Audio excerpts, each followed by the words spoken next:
Welcome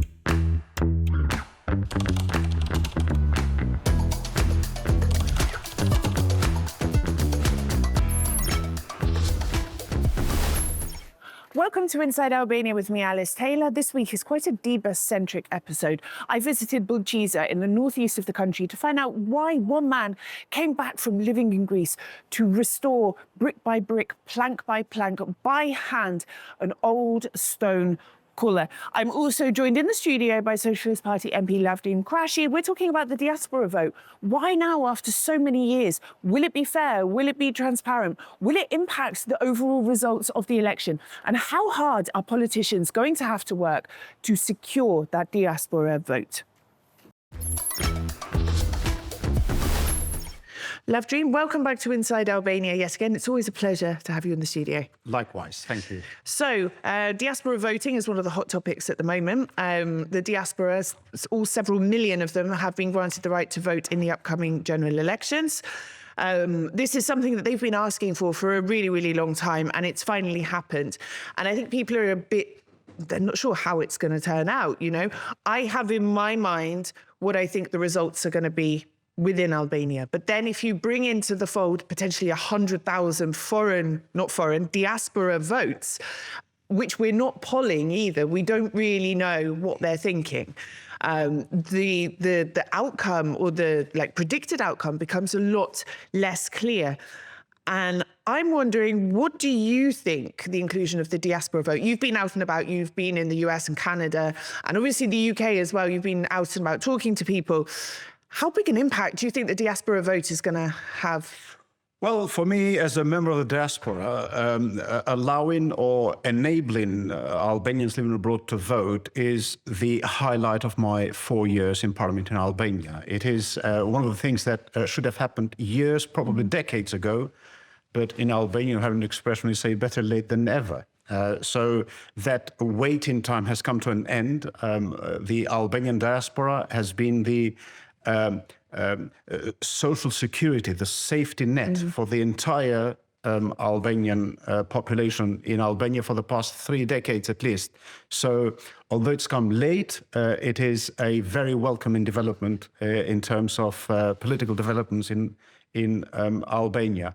Now, for me as a socialist politician, of course, I have my views, but as an Albanian overall, which is far more important than us belonging to certain political parties, because in my opinion and in my approach, Albania is always greater and bigger than the political parties. What effect it will have in the outcome of the elections, that remains to be seen. But for me, the most important thing is that by participating in the upcoming elections and every election thereafter, Albanian democracy will be far stronger with the vote from the diaspora than without it for the past 35 years. So I think we'll see a huge improvement in terms of how politics is done and how politics is run and how the country is run for the next 4 years and every 4 years thereafter. In terms of turnout, obviously, the target is to enable everyone to vote. If you talk numbers, you're really talking at about 2 million. So between 1.5 to 2 million Albanians over the age of 18 who can exercise their right to vote. There are a number of issues, but overall, I think the process of registration, because that's where we are at present, is going pretty well. Albanians are registering at a rate of about 6,000 to 7,000 a day. Wow. I mean, I check my phone every 10 minutes, definitely every hour, to see how numbers are changing, and they are going at 6,000 to 7,000 people a day. I think the last 3 weeks before the deadline, which is the 4th of March, we'll see a huge increase because people will use this as an opportunity to think and then decide to register.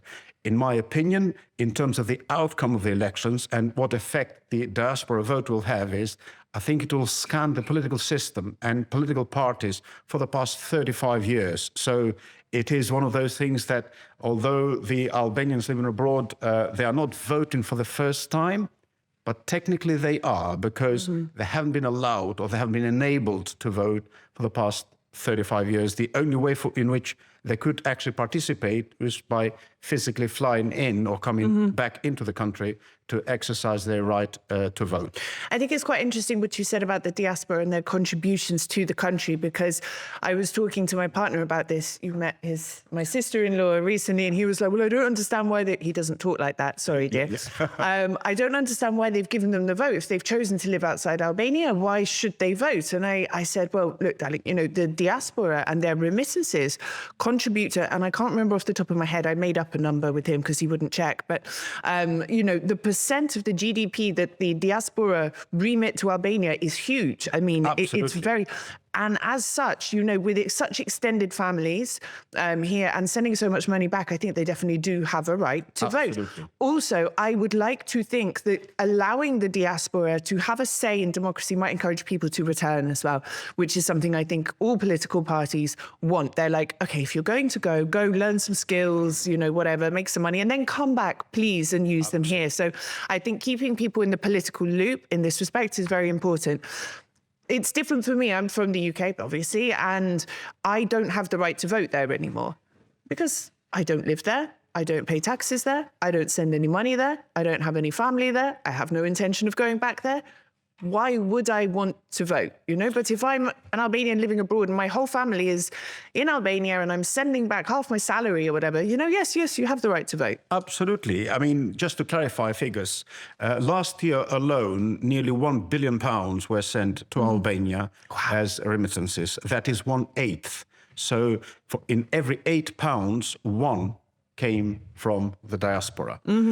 Additionally, the Albanian diaspora, and I'll come to you if you allow me, because obviously the UK is one of the leading members of democracies, and you do have the right to vote. You need to exercise it. I know there are limitations, and different countries can approach it in a different way. I think Albania, along with 1 or 2 other countries in the world, Israel is one, and probably Armenia.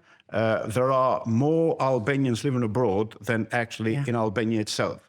And I'm not referring to the fact that there are a number of Albanians that live in the region. Kosovo, North Macedonia, Montenegro, even Serbia. There are Albanians in Greece, etc. So just those that live abroad, what we mean by that is mainly in European Union, United Kingdom, United States, North America, I should say. So. In addition to remittances that they send every single year to Albania, they also, it's a new diaspora. It's only in the last 35 years that they started to leave the country. So their links with Albania are very, very strong. Yes. I don't know, and perhaps I'm a rare person, but I don't know any Albanian who lives abroad who doesn't actually have property in Albania, which they purchased as a result of their savings, and what they did in another country. That's a way, that's a direct way actually of paying taxes into this country. Of course. Additionally, I don't think there's many Albanians who don't visit Albania once, twice, holidays, of course. That is another way of paying taxes into the Albanian economy, by coming back here, having holidays and other things that people do here. So the link between Albanians living abroad and Albania here are very, very, very strong. I'm not saying that other nations and people of those nations don't have as strong relations, but Albania is really unique because when I mentioned the 2 other countries, their diaspora is pretty historic, if you like. It goes back decades, probably even centuries. In the case of Albania, it's fresh. It's very fresh. And when it comes to Albania needing any support, for example, in 2019, we had a devastating earthquake.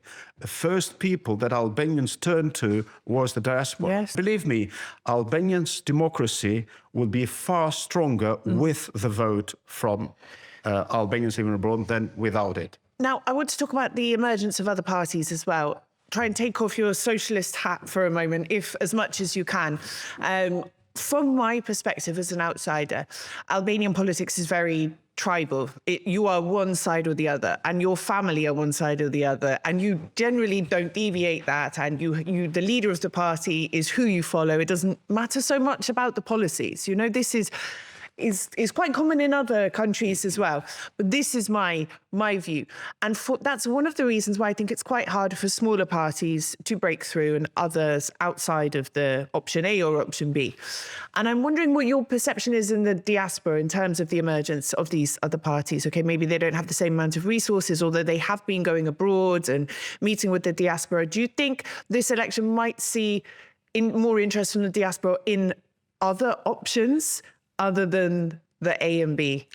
Well, politics in general is about having alternatives, and definitely more than one. We did have one way of voting for 50 years, and that proved to be disastrous for the country. Yes.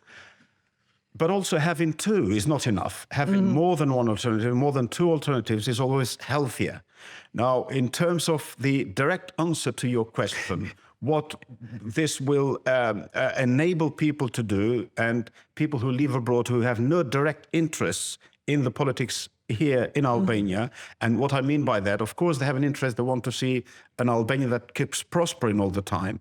But when it comes to the nitty-gritty type of things, I think Albanians from abroad will be less interested. They will be more interested strategically. They want Albania to prosper. They want Albania to develop. They want Albania to have a strong democracy and a strong nation.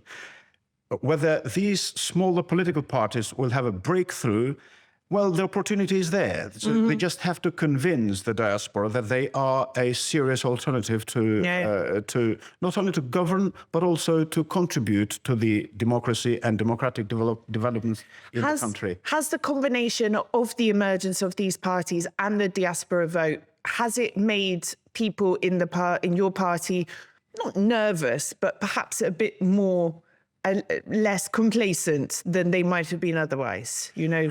Well, I hope it has actually done that. I've never spoken to them. I don't know how they feel. I know how I feel about the diaspora vote, and I feel excited. I feel that their contribution will help the country, because you just touched upon earlier, it is, they have gained a lot of experience through the work that they've done in other more developed countries, more democratically advanced countries, not only those that have been directly involved in politics, but also those that have actually used their occupation to develop their skills and to gain experience.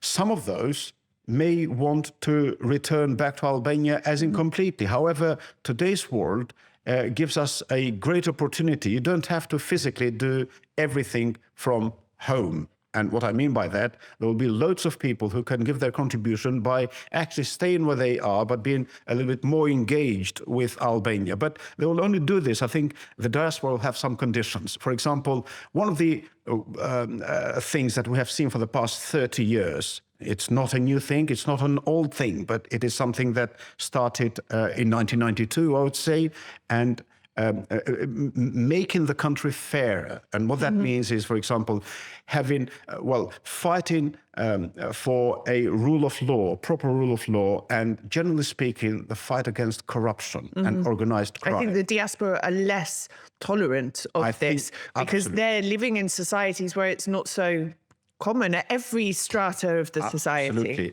Absolutely. They will give the political class in Albania a right for their money, really. They need to really show how they are fighting for equality, really, and fairness in the society. I know when we use the stronger terms, the fight against corruption and the fight against organized crime, which is fine, it is fair, but I think you are absolutely right. They've gained so much experience because as a foreigner in another country, I am myself one of those people who lived for 27 years in another country.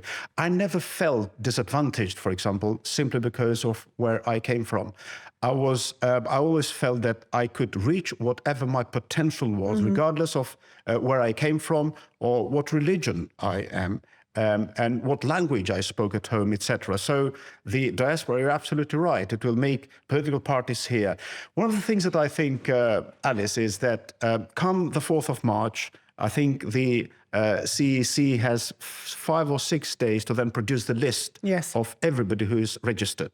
And if it goes at today's rate, for example, you're looking at 300, above 300, between 300 and 400,000 people that would register to vote. It will make political parties think of a lot harder. Because their vote is harder to get as well. Absolutely. So they know that they have to have some political manifestos, how they propose to address the issues that the diaspora, but Albania as a whole has. Although Albanians that live abroad physically live abroad, but their hearts and minds are always here. So they would want their country to prosper.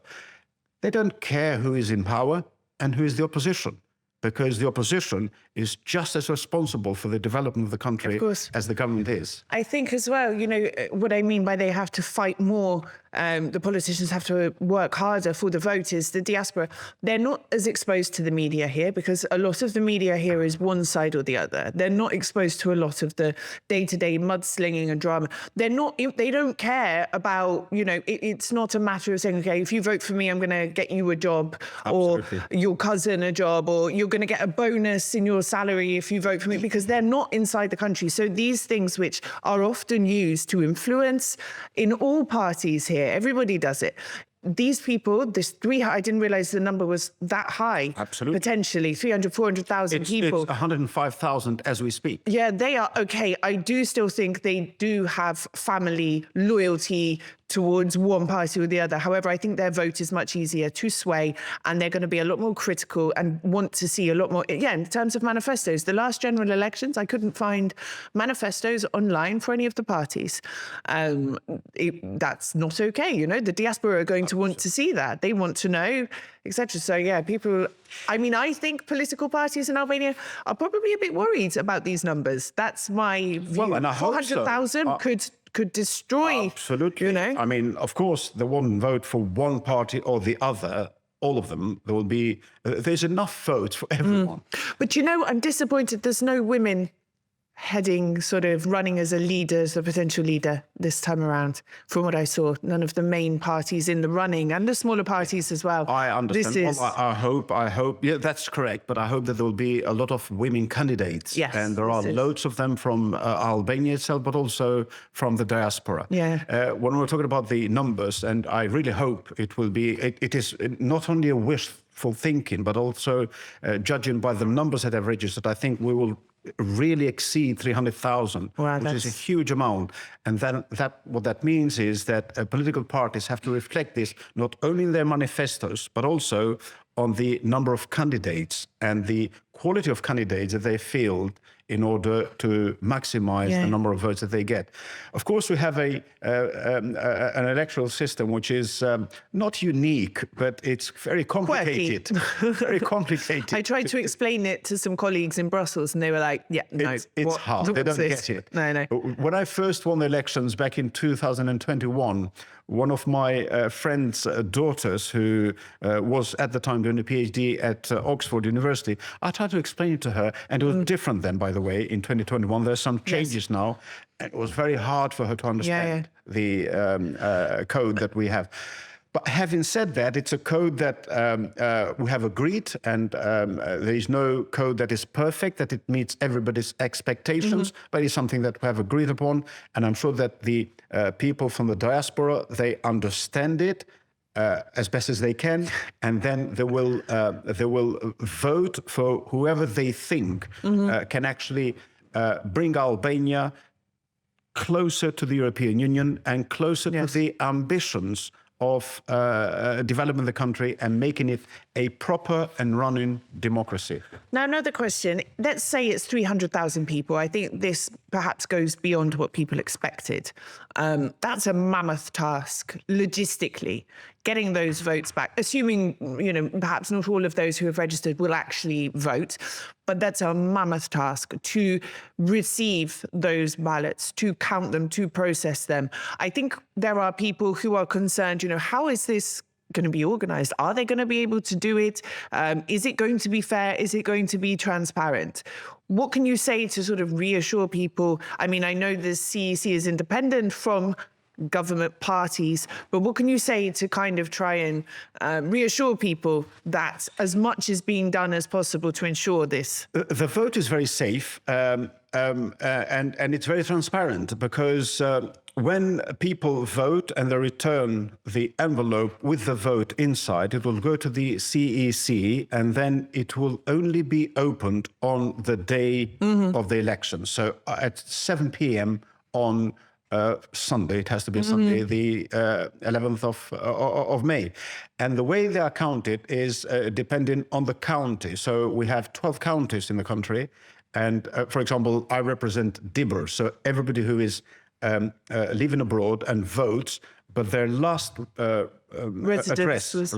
of residence in Albania was in Dibber, it will go towards Dibber County, not otherwise.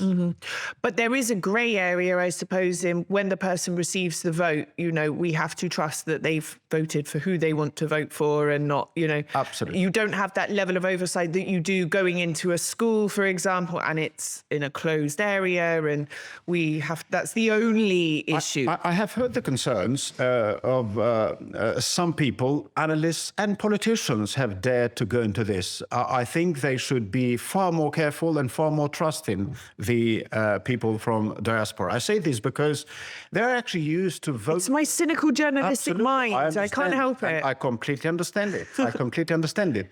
But I think we should put more trust in people. They will vote transparently and they'll vote for who they wish to vote for simply because they are integrated into societies. In the United Kingdom, for example, you know this as well as I do, that a large chunk of people vote by post, even in the United Kingdom.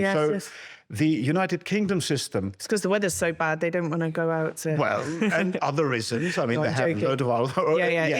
It's a done thing. It's a convenience, convenient way of voting. So to those who think, and I'm not referring to you here, but I have heard it from other analysts, I've heard it even from politicians, stating things like it will be undemocratic, they'll vote, they'll do family voting, etc. I don't think that is the case. I have another question. I remember the last general elections when people were pushing for the diaspora vote, and the topic's always been floating around, you know, and it never got through. There was opposition. It never happened. People pushed, blah, blah, blah. Why now? Why has it suddenly happened? And I think it really did happen at the last minute. It wasn't, you know, we've had, several years to get this through. Why at the last moment? Well, it's a typical way of Albanian politics. They like to do things last minute. Not just Albanian politics. Well, I refer to Albanian here. What personally I would have liked is, I'd have liked the parliament to have taken it far more seriously and actually to have done this in the year one of the four-year term, not in the last 6 months before the elections. But again, it comes back to better late than ever. I think this has made people cynical as well. They're like, why has it happened at the last minute? Absolutely. Why has he suddenly decided? And rightly so, because had it been done 2 or 3 years ago, for example, would have had enough time to brainstorm ourselves, but also to scrutinize the legislation even more. I don't want to go through some of the details, but I have some concerns, for example. I'm not going to state them here now because it's too late in the day. Nothing will change until the 11th of May, and it will go with the current code. But there are so many issues that could have been addressed. And I'm not saying changed, but at least addressed. Why late? It is done very late in the day, but at least it is done now. The diaspora was crying out to have this right to vote for decades. I think had it not been done this time around, it would be too late for it to be done in 2029. Remember that first generation of Albanians living abroad is people like me who are now definitely parents, some of them actually grandparents. Now, it is very easy to convince me or my wife to vote for the elections, register and then vote for the elections in Albania. It's a little bit harder for my kids. They're both of voting age, for example, and it would be far harder for my grandchildren to register to vote. So it is just in time. Had they allowed another 5 to 10 years, I think the interest of the diaspora to vote would have been far lower. Yeah.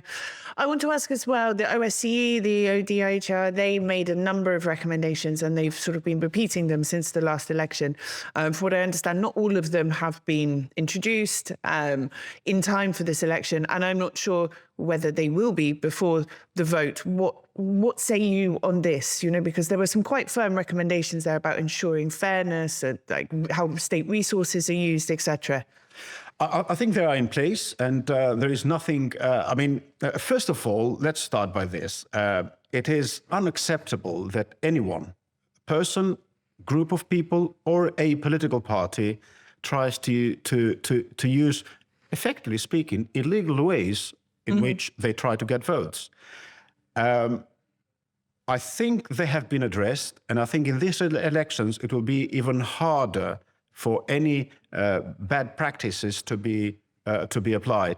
And I say this because, you know, in Albania, probably the most Googled word is SPAC, which is a Special Prosecutor's Office, which is a new thing in Albania. And I know that it has only started to give results. It's only a baby. They've been busy. Crawling. They've been very busy. And I hope they'll be a lot busier for the next 5 years, 10 years, and beyond, because Albanian politics really need a very deep clean-up. Yes. Now, just for the people watching, to close off the interview as well, what is, say it again, the deadline for diaspora voting? And also, and I'll explain why I'm asking, the deadline for people in Albania to register to vote? Please, well, start from the end. Everybody in Albania is registered to vote already. Automatically? Automatically. And if they've got expired documents or? Well, they need to apply for documents to be to be renewed. But that's a decision that is internally made. I'll focus on the diaspora. Please register. The deadline is the 4th of March, 2025. That is the date by which you have to have registered your interest to vote in the elections in Albania. And then by the 11th of March, the CEC will have produced a list of people who have registered to vote from abroad. Okay. And I want that list to be into hundreds and hundreds and hundreds of thousands of you, so that you can then exercise your right to vote. Then after the 11th of March, you will receive a ballot paper by post. You pay nothing for it. So the cost of the ballot is paid for by CEC, by the Albanian taxpayer, to be sent to you, and then you'll receive it, you vote at your most convenient time, and then you return that envelope again free of charge. There's absolutely no cost for the citizen, and that ballot should be at the CEC by 7 p.m. on the 11th of May 2025 for it to be counted. Okay. So please, as many of you as possible, please register. And then you mentioned earlier, if 400,000 are registered, I really want all 400,000. Don't waste your vote. Do not waste your vote. And I asked you about the registering to vote for people inside Albania, because I'm hoping that maybe I'll be able to vote this time. Absolutely. Have you got? Not yet. I'm waiting for the final decision. Well, I hope. Is it at the president's? It is. Stage? Yes. So he only has 28 days in my my recollection of the law. We're about halfway through that. Halfway through. Well, there's nothing stopping him to do it on day 15. It is up to 28 days. It is not 28 days. So I'm hoping. But you've been I'd love to be able to vote. 7 years. Yeah. And I will stay here. This is it now. So I want to vote because it affects my life. You know. So and in many ways, I've seen this because we've met so often. You know quite a lot more than I do, actually, when it comes to Albania and Albanian politics. And that goes a very long way. And it is your right to actually. My daughter's Albanian. I want her to grow up here. You know, absolutely. You've shown commitment to Albania for the past 10 years, is it? 7 and a half. 7? Yeah. Well, it's a lot. 10 years, let's round it up, you know. Absolutely. But 7 is more than 5, which is the requirement. If you've been here for 5 years and have had no limits on how long you could stay here, then you can apply for Albanian citizenship. And that should be a smooth process. So let's talk again about the citizenship. Fingers crossed. Thank you, Levji. Thank you very much.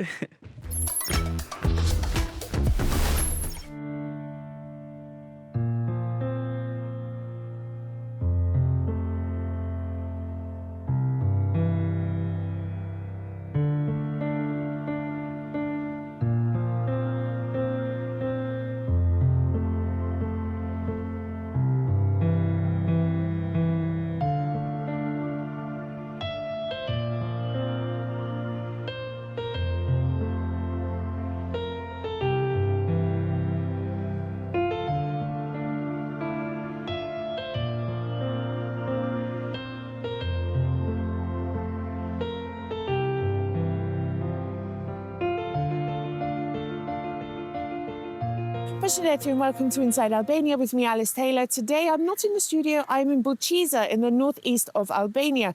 Now, Bulqizë, it's not a place that many people know. Those that do know it for its chrome mines, which are in the mountains behind me. But it's also home to Kulla. Kulla is a completely unique tourist attraction and destination in Albania, but it has a really interesting story behind it. Now, for those of you that don't know, a Kulla is a fortified family home found in Albania, parts of Kosovo, and a few other countries in the Western Balkans as well. These houses are made to last. They're made to ward off the enemy and all the weather conditions imaginable. And they would home multiple generations of the same family. The one behind me is over 200 years old. It belongs to the Hupi family. And I'm here to find out a bit more about why the owner was inspired to give up his life in immigration, come back to Albania and turn this Kulla, renovating it by hand, sort of day by day over years, into a tourist attraction.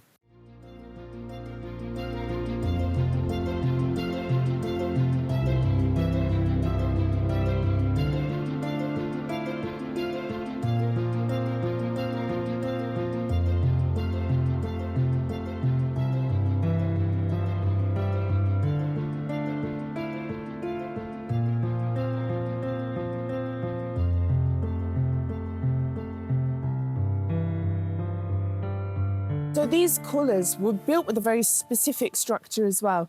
They're solid stone with a bit of wood, but the stone, I mean, the walls can be 1 meter, 2 meters, 3 meters thick. They are sturdy, they are built to last. And they were split into 3 or sometimes 4 different floors. Kulla Hupi has 3 floors. So on the first floor, this was for animals. This is where sheep and cows and horses and chickens and various other livestock were kept, again, safe within the walls of the Kulla. The first floor is the family area. This is where the family would spend time together, where they would sleep, maybe where food was prepared as well, the main living space of the family unit. In the case of this family, it was around 30 people, but I've heard of Kullas where there were over 100 people, 100 members of the same family living under the same roof. That's quite a lot. Then on the top floor, on the 3rd floor here, this was an entertainment area, mainly for men, where guests would come and where food was served.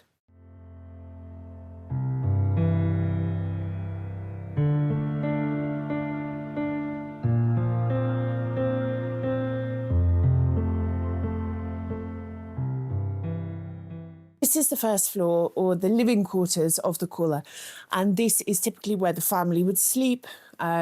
They would eat, they would come together, they would pass time, prepare food, etc.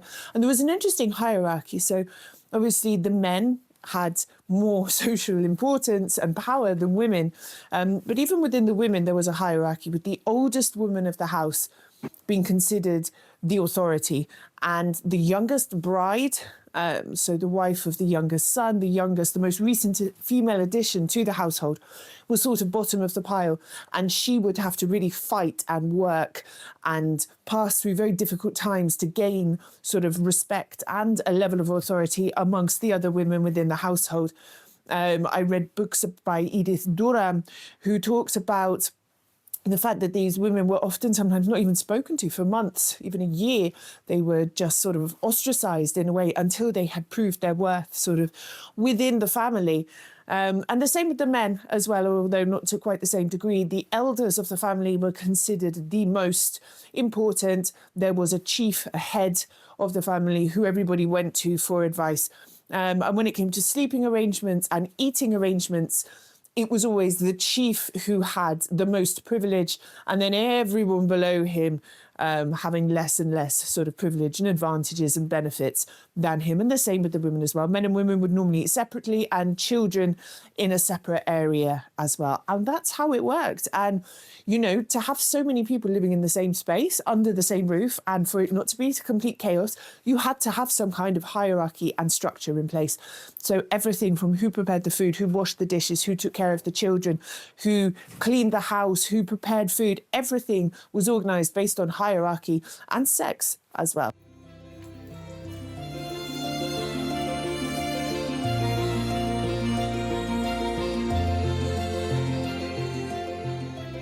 Now, I've seen these before.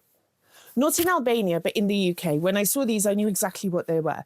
This is a tried and tested technique for shooting the enemy from your house in those days many years ago when it was a necessary thing to do.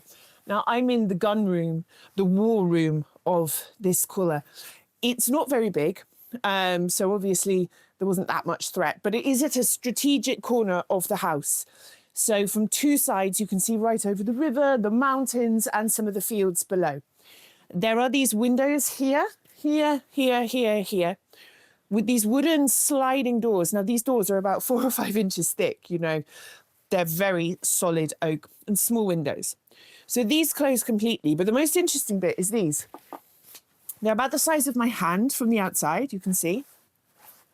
But outside, the hole is about 1/4 of the size, so it's much smaller. So it starts big and it gets smaller. And this is for shooting out of, you know, so you see the enemy approaching. A neighboring clan that you don't like, someone you stole his wife, or the Serbs, you know, you see them approaching and you want to get your rifle. The rifle is very long and thin and you poke it out of here. But if you have a big window, it means the enemy can shoot you, you know? So the idea is that you have a piece here which is big enough for you to put your rifle through, maybe even your hand, and to see out of so you can get a good shot, you know, so you can get them right in there.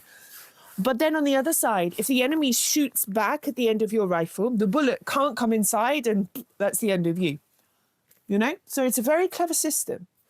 And we have this in the UK. I've been to houses in the UK, not, you know, modern builds in London or anything, old houses that have a very similar sort of system as well. So the idea is you can see and shoot the enemy to your heart's content, but they find it very difficult to shoot back at you. And there's no bullets getting through these walls.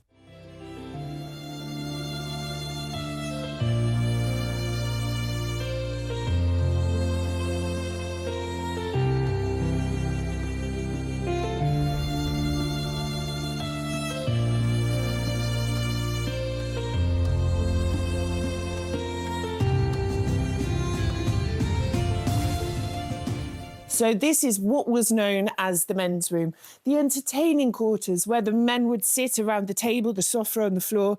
They would sit on cushions, they would relax, they'd play music, they'd talk, they'd negotiate, they'd argue, they'd do business, they'd talk about politics.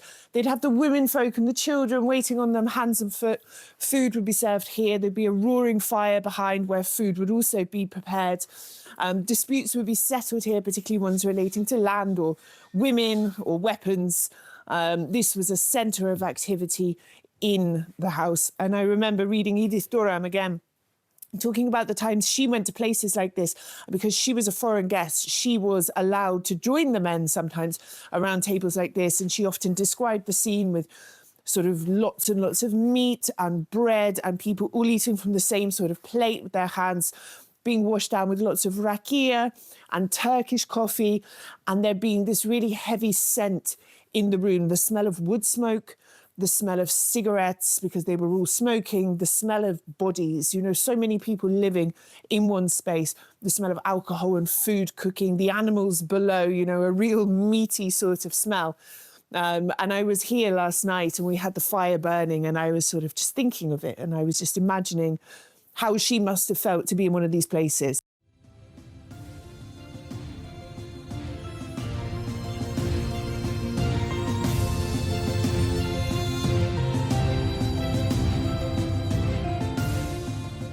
You know, perhaps I'm kind of used to the wonders that Albania has to offer, you know.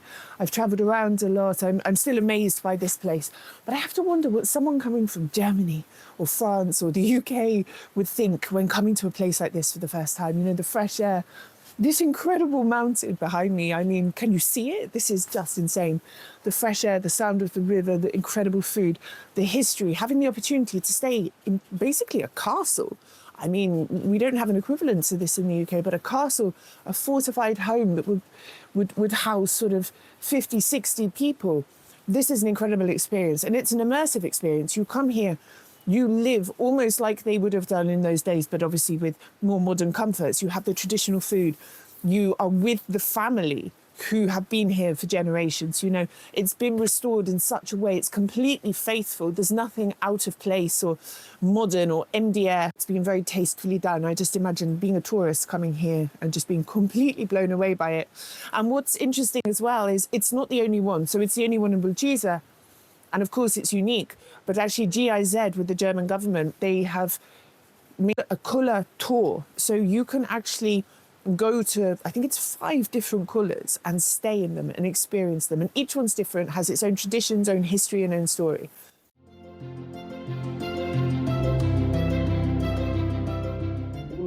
Realisht nuk e quaj vetëm pronar, po jam i biri I kësaj kulle dhe trashëgoj me shumë pasion dhe me shumë dëshirë për t'i dhënë Shqipërisë një diçka tradicionale, për ta prek shkuarën nëpërmjet kësaj kulle. Njerëzit këtu vinë nga gjithë bota.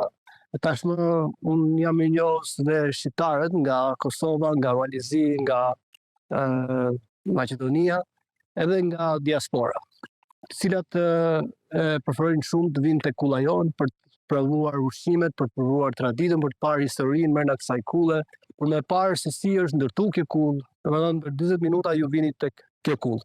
Nuk ishte e lehtë për ne, sepse u detyruam që ta lëm dhe shkollën. Si gjithë shqiptarët, si shumica e gjithë ndoshta shqiptarët që morën rrugën e emigrimit. Dhe unë shkova në Greqi, atje në punën e një gurgdhenësi, mësova që të restauroj shtëpia të vjetra dhe kam marrë një eksperiencë të jashtëzakonshme që e kam hedhur edhe këtu ke kulla. Pastaj edhe me turista mësova të anglishtën, pastaj edhe kjo ishte një shtys tjetër. Pse jo, përveç se ta restaurosha, ta rusha traditën e të parëve të mi, por ta kthesha në një pikë agroturistike. Çfarë mendoni gruas? Një moment ti jeton në Greqi, edhe ti tha, do kthehemi në Shqipëri, do restaurojmë kulla, do bëjmë agroturizëm. Është dakord? Në fakt është I vetmi person që ka qenë dakord që në fillime. Sepse ajo shifte diçka. Ka pak surprizë? Jo, ka surprizë. Pastaj, pasi ne erdhëm dhe ndërtum, I hodhëm lekët tona këtu dhe shikonim që kjo gjëja kishte sukses, po jo me atë suksesin, domethënë që ne e prisnim. Edhe pastaj ra Covidi, pastaj aty domethënë u trembëm, domethënë faksa. Edhe kjo domethënë na bëri që unë prapë në kohën e Covidit filloj të interesoj më shumë. Edhe pas Covidit kjo pastaj ka marrë një shpërthim edhe që nga e kohë dhe tani është kthyer në një destinacion. Edhe është kthyer në një vend që ti duhet të rezervosh shumë përpara. Sepse fundjavët janë gjitha të zëra, për gjithë publikun edhe për gjithë miqtë që kanë dëshirë që ta vizitojnë kullën. Është mirë që të rezervoni në Booking, në rrjetet tona sociale, Facebook, Instagram, TikTok, por edhe nëpërmjet kanalit tuaj që ju e keni dhënë shumë herë. Tash unë mendoj që është një trend për ta lënë Shqipërinë. Nuk e di pse është kjo dëshirë shumë e madhe për shku në një vend shtetet europiane. Unë e di që Europa, Gjermania, Anglia, Italia janë shumë përpara nesh për sa I përket zhvillimit, por ju premtoj që nëse do filloni një punë në Shqipëri, do fitoni shumë e më shumë se çdo të fitoni t'ju në një shtet të Europës.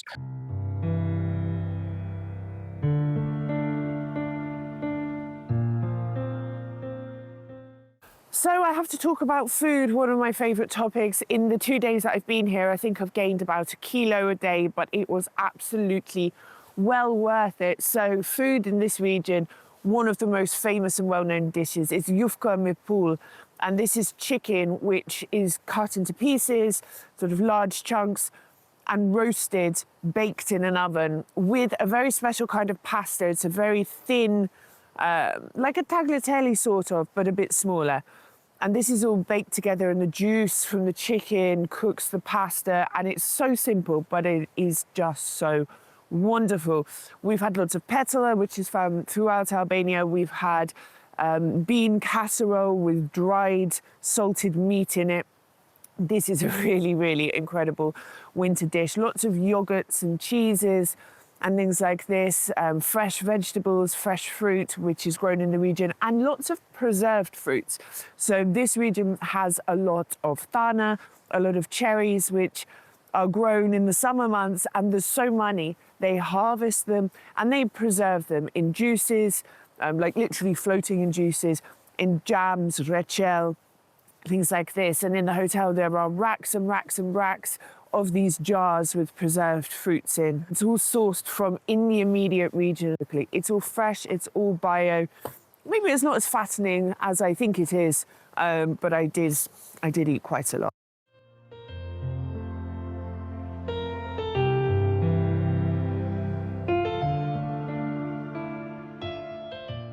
So I was talking to Luli, the owner, last night, and he's going to this tourism fair, international tourism fair in Berlin. It's a big deal. It's to do with the Kulla tour and the GIZ project he's involved with. And he said, but Alice, do you think German people are really going to be interested in coming to Albania and to a Kulla? And I was like, are you kidding? Are you kidding me? Yes.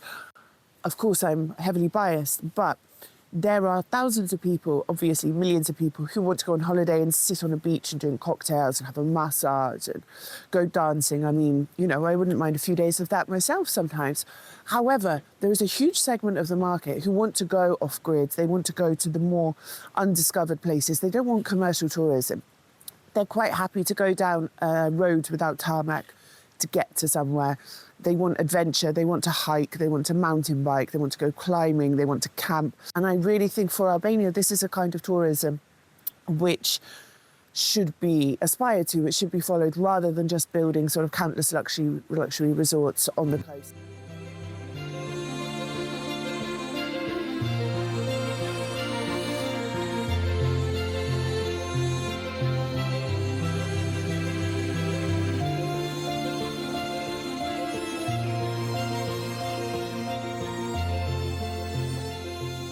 Tani vitet dhe vizitorët na kanë mësuar se çfarë ne mund të bëjmë. Nuk është e thamë vetëm të bëjmë një kull, nuk është e thamë vetëm të kemi një standard apo një ushqim apo një histori, por ne duhet që bashkë me komunitetin këtu përreth t'ju tregojmë vizitorëve nga gjithë bota se ne jemi autentik, jemi origjinal. Dhe kemi krijuar një koncept ide që quhet ekofshat, e cila do i ndihmoj njerëzit këtu përreth të bëjnë ato që kanë dëshirë të bëjnë dhe të antarësohen tek ekofshati. Dhe për këtë, domethënë, na duhet kohë, na duhet mbështetje dhe na duhet besim. Përveç ekofshatit, ne kemi dëshirë që zhvillojmë këtu si turne, si hiking, mountain biking, horsing, ose me bicikleta elektrike, që është një projekt që e kemi edhe me Gizin bashkë me Tobin, partnerin ton nga Zvicra. Kështu që për gjithë ata që vizitojnë Kullën Hupi, kanë ujvarën këtu shumë të afërt, kanë shtegun e vërejtimit ku miqtë tanë shkuan pak përpara, kanë luginën e kuajve sipër ku atje kemi mundësi që të shoqërojmë dhe me kuaj. I was reading a book last night about this area. And, you know, it was a front in the war against the invading Serbs in 1912, 1913. There were entire villages around here which were completely massacred and razed to the ground by the Serbs. But there was something in this book I read which really struck me, and it said, you know, the people here, the youth here, at that time, they didn't have any education. They didn't have many of the fundamentals of life. It was very tough rural living, you know. But they had soul and they had the desire to fight, the desire to do something. And I see that in Luli, who runs here, you know, renovating this place from scratch, working in the mines to cover his costs, to then come home and work with stone and wood here. That's no easy feat. And he hasn't done it because he wants to be a millionaire, you know. He's really personally invested in the potential of this area.